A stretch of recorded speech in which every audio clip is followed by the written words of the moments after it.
Kaixo denoi, Ane Ventureira naiz. 18 urte ditut, eta fabrikazio mekanikoko diseinuko ikaslea naiz Goierri eskolan. Baina guztiaren gainetik, Beasaindarra naiz!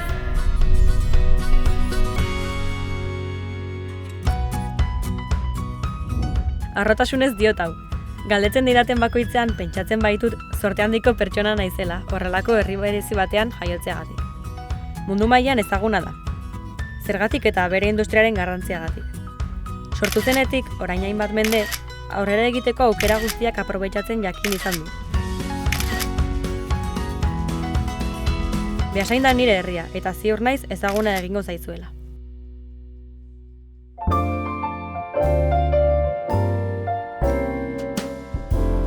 Nire afiziorik gustokoena margotzea da. Eta hori nire aitari zor diot. Berak sartu zidan pinturarako grina, eta berarekin banatzen dut pasioa. Horretaz baliatuz, nire ingurua margotuko dut. Goazen ikertzera!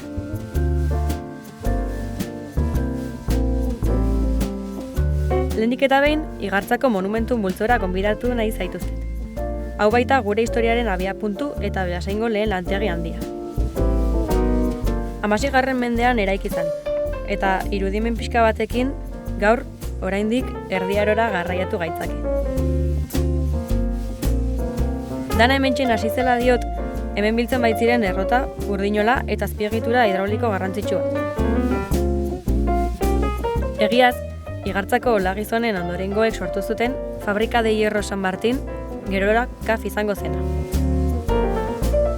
Fabrika handiaz ari garela, goazen bertako enpresarik nabarmenetakoaz gehien dakien lagun batekin tartetxo bat egotera. Martin Garziak urte asko daramatza Beasaingo industriaren historia aztertzen.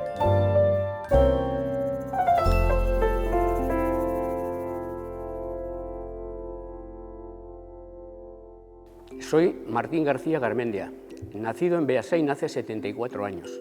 Os tengo que decir que yo también trabajé en CAF 10 años, concretamente en el antiguo laboratorio de CAF. Mi padre también, cuando vino de Navarra, cuando vino a Beasain, vino a trabajar a CAF de electricista. Estamos hablando ya de primeros del siglo XX.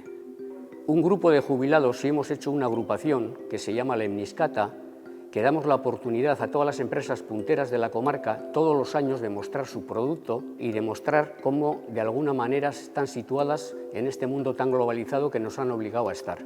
Creemos que la comarca del Goierri debe saber qué empresas tiene en su territorio y a qué se dedican y cómo están situadas en la globalización actual. De CAF hay que decir que es la decana de las empresas de la comarca. La trayectoria de CAF está ligada a los pueblos que la rodean, de alguna manera. Si la CAF crecía, la demografía crecía, el urbanismo crecía, la economía crecía, todo se hacía más grande. En cuanto a la CAF de hoy en día, lo que se puede decir que CAF es la referencia de todas las empresas que en este momento están en la comarca del Goierri. Y con eso creo que está puntualizado todo. Una de las particularidades de CAF es sin duda su capacidad para sortear obstáculos. La CAF está sorteando obstáculos desde principios del siglo XX. En la actualidad yo creo que sigue teniendo la misma virtud y ahora con mayor razón por una particularidad muy especial, y es que ahora todo transcurre con mucha más velocidad y los problemas lógicamente se multiplican en mucho menos tiempo. Entonces esa capacidad de supervivencia creo que la sigue teniendo. Nadie sabe a dónde se dirigen actualmente las empresas por la capacidad que hay para transformar todo en breve espacio de tiempo. La CAF, a mí se me ocurre ahora haciendo ciencia ficción, que igual dentro de 30 años está fabricando helicópteros, ¿por qué no? Hay una cosa muy importante para que la razón social de CAF siga en Beasain, y es el modelo de sociedad que tiene CAF actualmente en que hay una participación social. Esa es una solución para las pequeñas empresas de la comarca. El famoso tejido industrial que tiene Beasain, todo eso también hay que ligar la CAF. Si nos fijamos bien, hacia mediados del siglo XX, 1960, prácticamente en los inicios de la segunda mitad del siglo XX, hay muchas empresas auxiliares alrededor de CAF y la mayoría de todos sus responsables aprendieron su oficio, se hicieron técnicos, fundaron la empresa se hicieron emprendedores partiendo de CAF todos. Y creo que todavía queda bastante de eso en las empresas que siguen siendo, digamos, punteras en Beasain. Hay un montón de empresas que la gente de la calle no sabe verdaderamente qué producto tiene y son líderes o colíderes en la globalización actual. Es necesario que se sepa el esfuerzo que han hecho todas las partes para que esas empresas estén donde estén, para que verdaderamente la gente se sienta identificada con todas ellas, como creo que se sienten. Concretamente, la comarca del Goierri, yo creo que está muy preparada para los retos que les presenta el futuro industrial. En Goierri tenemos una cosa muy importante también, es la actual Escuela del Goierri, creada por distintas empresas del Goierri, pero dirigida por 2 personas de CAF. Gauza ugari dakizki Martinek. Zein garrantzitsua den nondik gatozen ezagutzea, nora goazen jakiteko. Oria ibaia eta trenbidea dira inguru honi goitik bera zeharkatuz eta elikatuz bizitza ematen diotenak.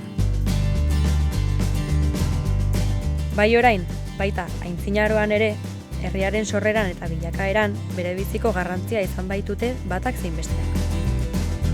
Beasain, etzen gaur egun dena izango bitako bat falta izan balitz. Eta trenbideari jarraituz nire hurrengo geltokira iritsiko naiz. Oso gurea oso bertakoa dan enpresa bat ezagutzera noa, Gerra Hermanos. Bertan, Garbine Gerrarekin gelditu naiz eta abizena entzun da belaunaldi berrik ondoren gotza hartu dutela esango nuke. Ea berak zer dioen.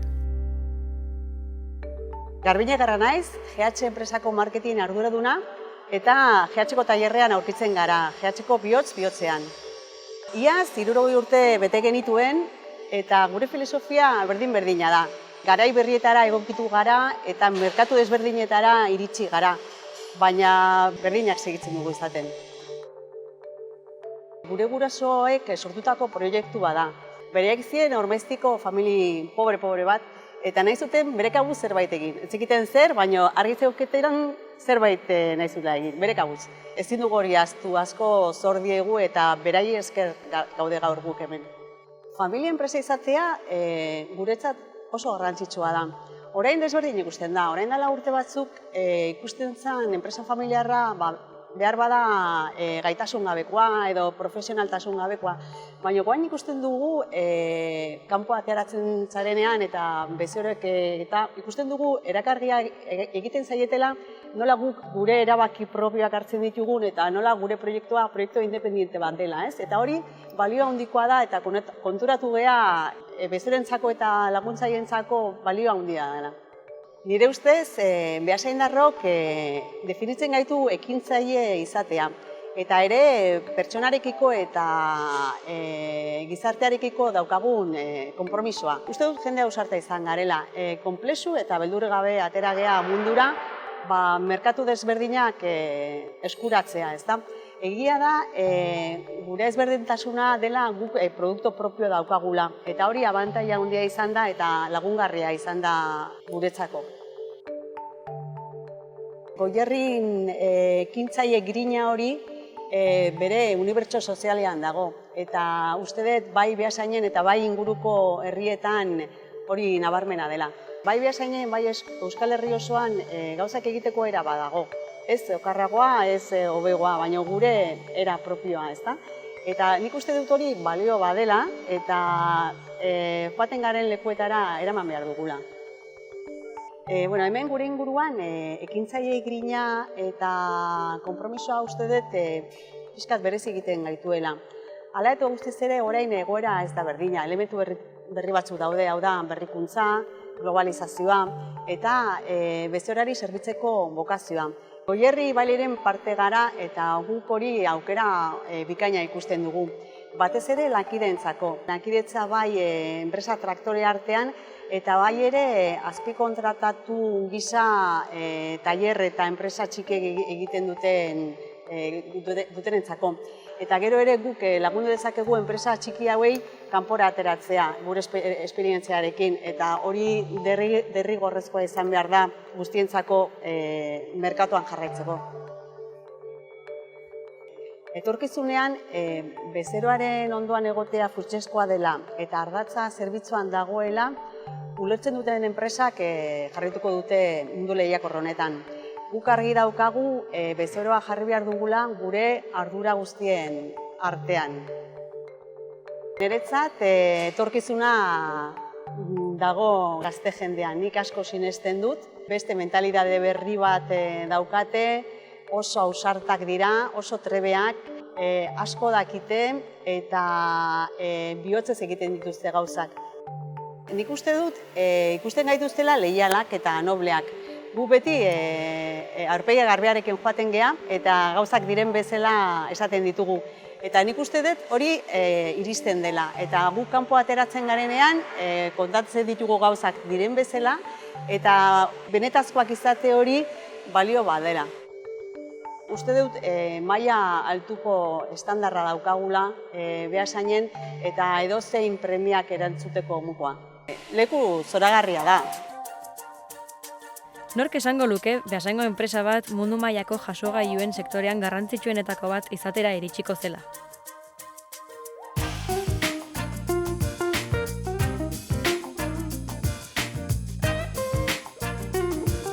Azken bisita egin aurretik, San Martinen estatuai agur bat zor diogu.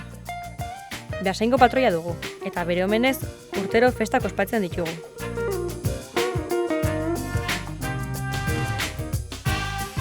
Inera noa guain, ekintzailea izan den eta garaikidea izaten jakin izan duen Beasaingo enpresa batera. Urteak daramatzate haize energiaren alde apustu egiten, sektore garrantzitsu batean bihurtu horretik ere.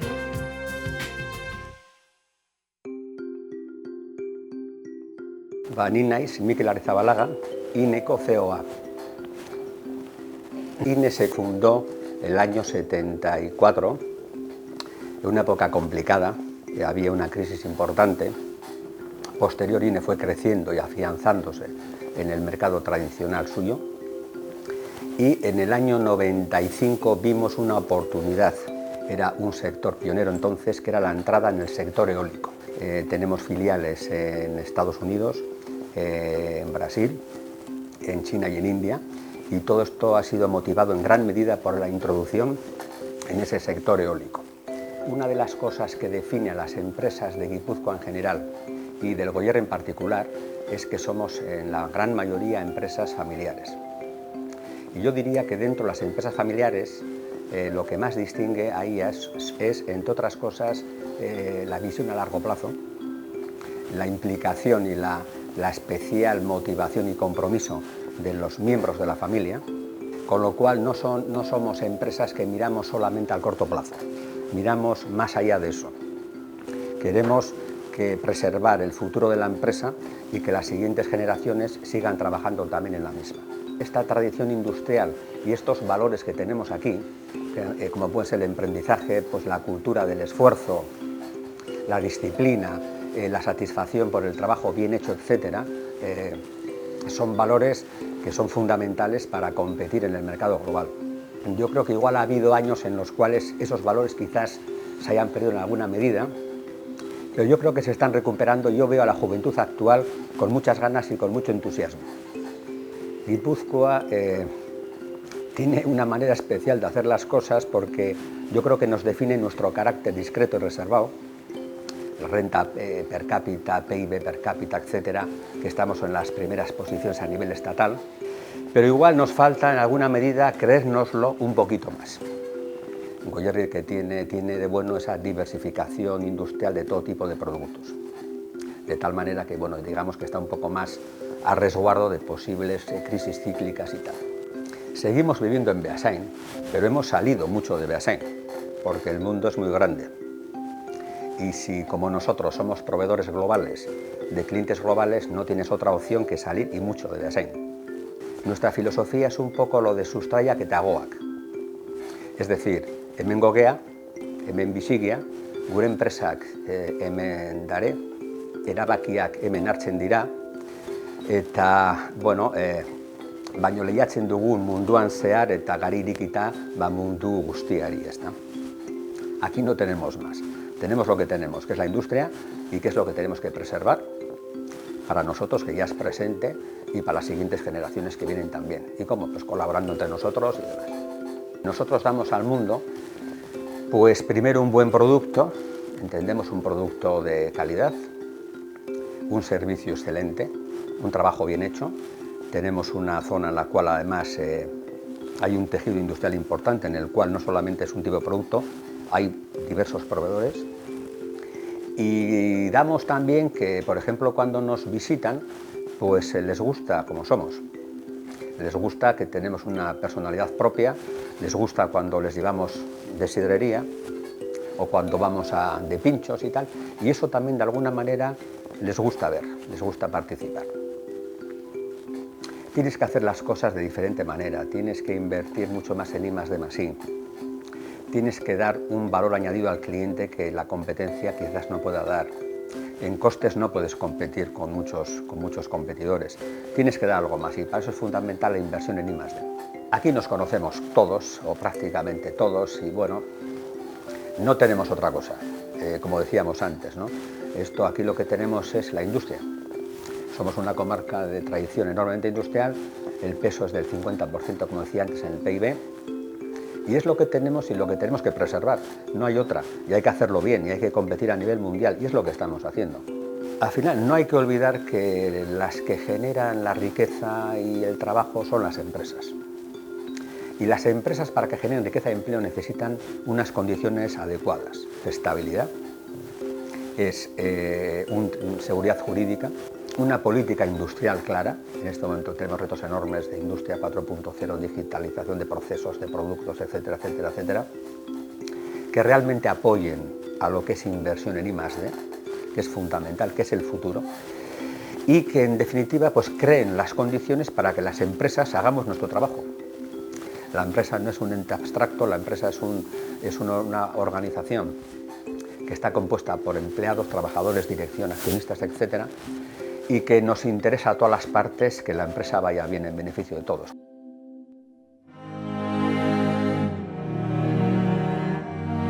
Uste bezala, etorkizun sena duen jende zinguraturik nago. Beasainen indugun bidaia hau gure historian zehar egindako bidaia izan da. Ziurrenik etorkizunean balioko didan bidaia. Inguruaz nuen nire ikuspuntua aldatu baitit. Gauzak askoz hobeto ulertzen ditut. Zergatik den gure industria mundu mailan ezaguna, edota zergatik Goierri eskola den aineragile garrantzitsua bai hemen eta baita inguruko enpresetan. Ekin, berritu, lagundu, gure bizi kalitatea hobea izan dadin. Bada zerbait gure industrian, gure baiaran, gure herrian, lan egitera bultzatzen gaituena. Industria ekonomiaren eta ongizate mailaren motore bihurtzen duena. Mundu ireki batean, erronka berriei aurre egiten laguntzen diguna. Gure denean zerbait badaramagula uste dut. Mariren leizezulua ere Murumendin dago. Eta nork daki, agian bere presentziak zer esanik du horretan.